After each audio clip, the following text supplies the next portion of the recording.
राम राम सभी को। श्री हरगिरी महाराज के चरणों में शरण वंदन, श्री गोविंद गिरी महाराज के चरणों में चरण वंदन करते हुए मैं अपनी बात रखूंगा। मैं आया फिर से आप लोगों के सामने। आने का कारण सिंपल सा है कि हाल ही में हमने जो काम किया उस काम के बाद बहुत जगह चुल मची, बहुत जगह चीजें हुई, अलग अलग चीजें आई, अलग अलग रिएक्शंस आए। तो मैं जल्दी जल्दी करूंगा उन लोगों की बातें जिन लोगों के बारे में करना था अवेयर। लेकिन सबसे पहले, उससे पहले आप लोगों से कुछ बात करनी है। आप लोगों से यानी कि मुझे अपने लोगों से पहले बात करनी है, मैं बाकी लोगों की बाद में बात करूं। मेरे लोगों से मुझे ये बात करनी है कि सबसे पहले आप सबसे आग्रह है मेरा कि आपने जो काम किया है, जो हिम्मत दिखाई है, वो हर किसी में नहीं, उसे हर कोई नहीं कर सकता। इसलिए सबसे पहले मैं धन्यवाद करता हूं आप सब लोगों का कि आप लोगों ने इस तरीके से एकजुट होकर के और अपना वो काम कर दिखाया जिसको सरकार 70 से 80 सालों में नहीं कर पाई। 80 सालों में सरकार हमारे लिए एक रास्ता नहीं बना पाई और आप लोगों ने यूं करके एक रास्ता बना लिया। तो मैं सच में तहे दिल से आपका शुक्रिया अदा करता हूं कि आप लोगों ने अपने लिए रास्ता बना लिया और आज बढ़िया से आप उस रास्ते पर निकलने के लायक हो चुके हैं। ठीक है, अब बात करते हैं आगे की। जैसे ही आपने काम किया, जैसे ही आपने चीजें की, तो ऐसा क्या अचानक से हो गया सरकार में, ऐसा क्या अचानक से हो गया राजनीति में कि भैया उनको हमारी खबर हो गई? क्या, कहां थे अब तक? कहां थे हम तो भारत के नक्शे पे ही नहीं थे। जब नहीं थे भारत के नक्शे पे तो अब क्यों? अब क्या जरूरत है हमारी आपको? अब इस बने हुए रास्ते को आप लोग अपने गाड़ियों से खोदने के लिए आते हो हमारे गांव में? भाई खोदने के लिए आते हो क्या कि हमने जैसे तैसे करके एक रास्ता बना लिया, अरे ये कैसे बना लिया, चलो इस रास्ते को खराब करते हैं चल के, राइट? कान खोल करके सुन लेना, ये जो कान है ना जितने भी नेताओं के, उनको खोल करके सुन लेना। खुला चैलेंज करता हूं, जो करना है मेरा कर लेना, जिसको जो करना हो मेरा कर लेना। इन कानों को साफ करके सुन लेना। उस सड़क पर गाड़ियों के डांस नहीं चलेंगे आपकी। उस सड़क पर राजनीति नहीं चमकेगी आपकी। सड़क आपने नहीं बनाई, किसी मंत्री ने नहीं बनाई, वो सड़क हमने बनाई है, वो रास्ता हमारा है। हिम्मत हो, आपको लगता है कि वो रास्ता हमारा नहीं है और वो रास्ता अगर हम आपको निकलने के लिए नहीं देंगे तो वो रास्ता हमारा नहीं होने दोगे, तो जाओ और जाकर के उस रास्ते को खोद के दिखा देना, फिर मैं आपको बता दूंगा।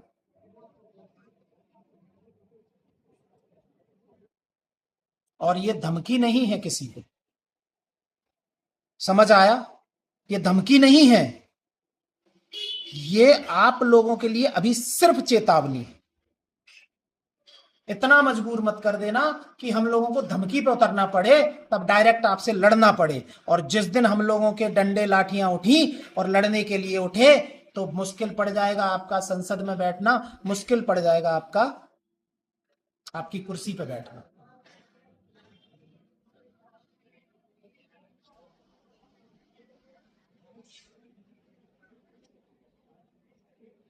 मत करो मजबूर इतना कि जब कुछ करके नहीं दे सकते तो करे हुए को पानी फेरने के लिए आ जाते हो। मत करो।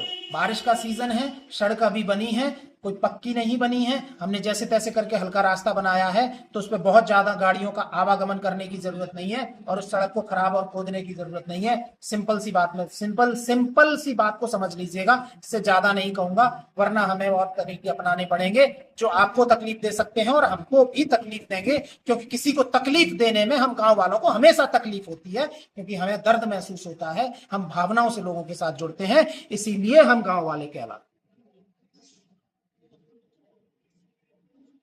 हमारी आत्माएं जिंदा हैं, मरी नहीं है, तो हमारी आत्माओं को जिंदा रहने दो।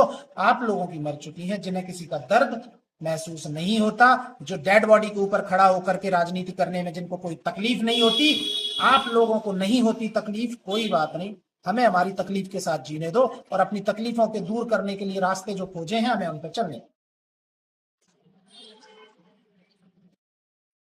जब आपकी दुनिया के सारे काम सिमट जाएं, जब आपके सारे पॉलिटिक्स चीजें खत्म हो जाएं, उसके बाद हम गांव वालों की सुध ले लीजिएगा। और इस देश, सिर्फ मेरे गांव की बात नहीं कर रहा मैं, इस देश के उस हर गांव वासी की बात कर रहा हूं जिस गांव वासी का दर्द आज तक किसी को समझ नहीं आया, सिर्फ बातों के अलावा और कुछ समझ नहीं आया। तो मैं हर गांव वाले से अनुरोध करता हूं, हर गांव वासी से एक आग्रह करता हूं, जो मेरे वीडियो तक पहुंचता है, जो गांव से बिलोंग करता है, जो गांव से जुड़ा हुआ है, कृपया करके मेरे साथ आइए, मेरे साथ जुड़िए, इस वीडियो के साथ जुड़िए और धीरे धीरे करके मैं चाहता हूं कि गांव की एक विलेजर्स कम्युनिटी हम पैदा करें, एक विलेजर्स आर्मी हम बनाएं, और जिसका मैं आज यहां पे घोषणा करने आया हूं कि आने वाले समय के लिए मैं एक नई टीम का गठन करने वाला हूं, जिसका नाम होगा विलेजर्स आर्मी। और विलेजर्स जो आर्मी है उसके साथ जुड़ने की वो सारे लोग कोशिश करें जो गांव से बिलोंग करते हैं, देहात से बिलोंग करते हैं। मैं कम्युनिटी की राजनीति करने नहीं आया हूं, मैं यहाँ कोई राजनेता की राजनीति करने नहीं आया हूं, मैं यहाँ पे किसी एक कम्युनिटी की बात करने नहीं आया हूं कि मैं गुर्जर हूं, मैं राजपूत हूं, मैं भदौरिया हूं, मैं फलाना हूं, मैं ब्राह्मण हूं। झक मार दी इन सब चीजों ने, इन सब लोगों ने मिलकर के इस देश की गड्ढे में फेंक दिया उठाकर पूरे देश को। साला मेरे को समझ नहीं आता कि जब बॉर्डर पे एक खड़ा हुआ व्यक्ति वो ये नहीं सोचता कि अंदर सोने वाला गुर्जर है या राजपूत, वो ये नहीं सोचता कि अंदर बैठा हुआ व्यक्ति कौन है, वो मुस्लिम है या हिंदू।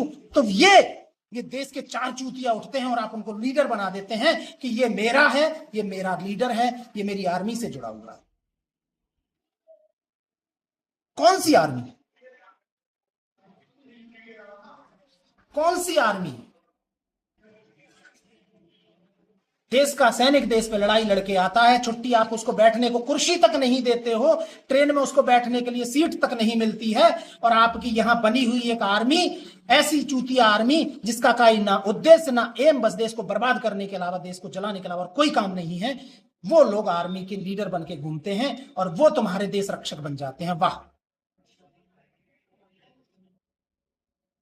हां, लड़ना पड़ेगा हमें, किसी एक के लिए नहीं, किसी सिंगल के लिए नहीं, सिर्फ मेरे लिए नहीं, लड़ना पड़ेगा उन सब के लिए जो तकलीफ में हैं, लड़ना पड़ेगा उन सब के लिए जो सच में जिनको लड़ाई की जरूरत है, उन लोगों को नहीं जो पहले से अपनी बैठी हुई एक बड़ी गाड़ी में घूम रहे हो। मैं अपनी भी बात नहीं करता, मैंने भी फौज की नौकरी की है, मेरे पास सक्षम हूं कि मैं खा रहा हूं, पी रहा हूं, मुझे कोई तकलीफ नहीं है। मैं अभी मेरे गांव में बेशक नहीं हूं, खड़ी हुई इस देहरादून की धरती पर, इस भोलेनाथ की धरती पर, इस देवभूमि पर खड़े होकर के, इसीलिए मैंने निर्णय किया कि भोलेनाथ का भक्त होने के नाते मैं यहीं से वो ऐलान कर दूं कि आज अभी एक विलेजर्स आर्मी का मैं गठन करने वाला हूं, और उस विलेजर्स आर्मी में जिसको जुड़ना हो वो मेरे वीडियो के साथ जुड़ते जाइएगा और मेरे कमेंट को, मुझे कमेंट भेजते रहिएगा, मैं उसको अपने ही विलेजर्स ग्रुप में जोड़ूंगा। उसके बाद देखते हैं कि कौन हम गांव वालों की नहीं सुनता, कौन हमें देसी गंवार और जाहिल कहने की कोशिश करता है। क्यों हम देसी गंवार जाहिल क्यों पैदा करें? हम खाओ तुम, उगाएं हम, पैक करो तुम। वाह वाह मेरे पढ़े लिखे समाज। और क्यों है हम गंवार? क्यों गंवार हैं? इसलिए कि हम गांव के हैं। ऐसा क्या है कि शहर लिखते ही गांव नाम छूट जाता है? जो शहर में वो गांव में क्यों नहीं हो सकता? गांव में एजुकेशन है, शहर में एजुकेशन है, गांव में क्यों नहीं हो सकती? क्यों? क्योंकि चाहते हैं ये वो लोग कि ताकि हम ऐसे ही रहें और इनके गुलामी करते रहें।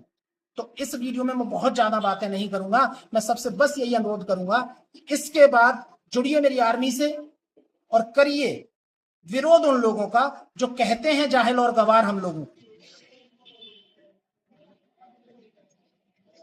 बात करते हैं आगे और चीजों की, लेकिन कहीं ना कहीं इस भटके हुए समाज को यह दिखाना पड़ेगा कि गांव के बिना इनका अस्तित्व नहीं, किसान के बिना इनका अस्तित्व नहीं। तो जब किसान के बिना इनका अस्तित्व नहीं तो कौन से समाज? कोई बनाता है कोई समाज, कोई बनाता है कोई समाज, कोई बनाता है कोई समाज, एक समाज कहां है? बड़ी गाड़ी में बैठ करके समाज की कल्पना करने वाले लोग कभी देखते हैं कि भैया गांव के लोग की क्या जरूरत है? भारत को विकसित भारत कहने वाले लोग कभी देखते हैं कि तुम विकासशील भी हो या नहीं? और विकासशील हो तो बाकियों का विकास कहां? तुम्हारा विकासशील होना, तुम्हारा विकसित होना समझ आता क्योंकि तुम्हारी औलादें तो पढ़ रही हैं विदेश में,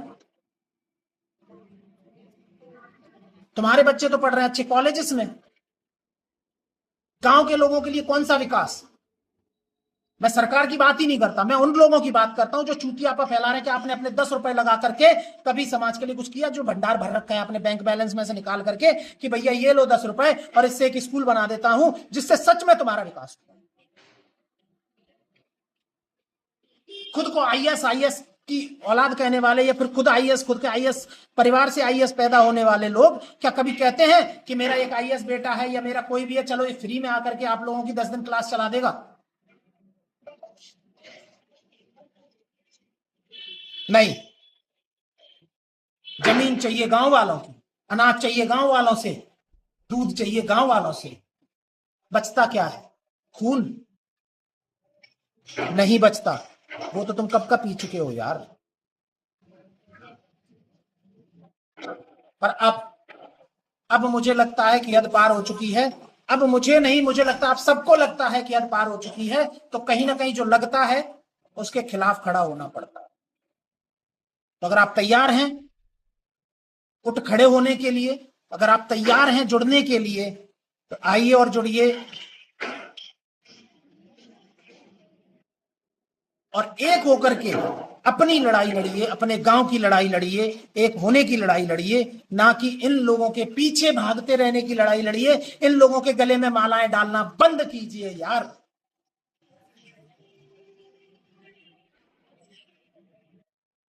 अब तो बंद कर दो। कौन सा तुमने नया प्रचलन चला दिया है कि नेता के गले में माला होना जरूरी है, नेता की गाड़ी पे माला होना जरूरी है? आप उसको जीतते ही बनते ही उसको भगवान बना देते हो, तो गुलामी तो करनी पड़ेगी ना। मारो इनको ठोकरों पर, उनके पीछे मत भागो, उनको पीछे भागने पर मजबूर करो। और ये तुम कर सकते हो जब तुम एक हो जाओ। उठो, खड़े हो जाओ, आवाज बुलंद करो भाई।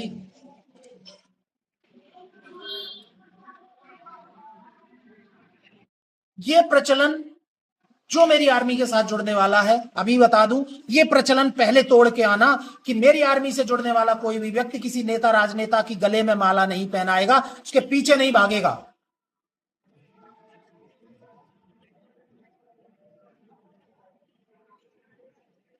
उसके दर्शन, उसकी सेल्फी और उसके साथ नहीं भागेगा तो आना मेरी आर्मी के साथ, वरना जरूरत नहीं है। मुझे गुलाम नहीं चाहिए, मुझे स्वतंत्र भारत के स्वतंत्र लोगों की जरूरत है, स्वतंत्र विलेजर्स की जरूरत है जो गुलामी करना छोड़ सकते हैं। जो गुलामी नहीं करना चाहते वही जुड़ना मेरे साथ।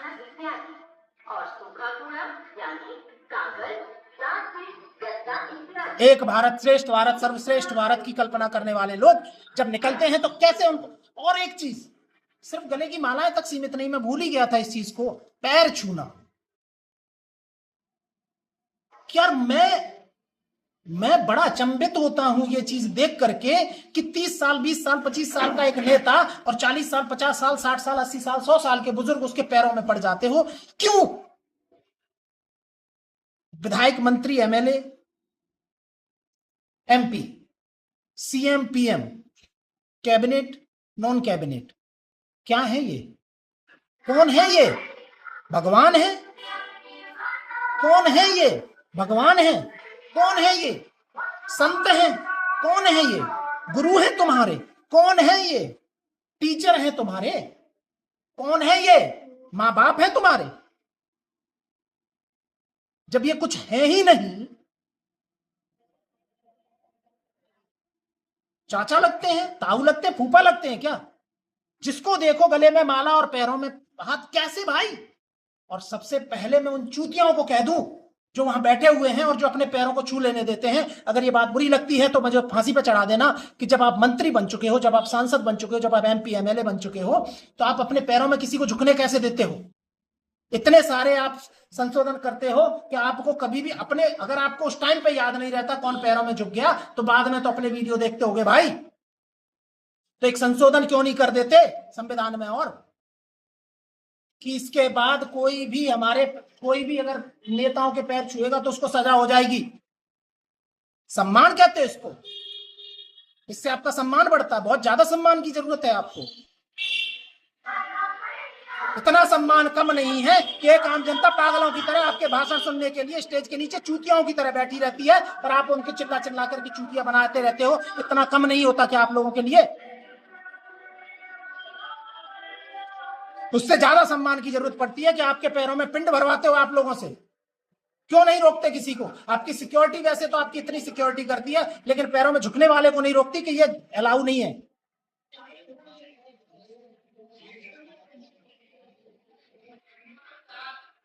गजब का माहौल।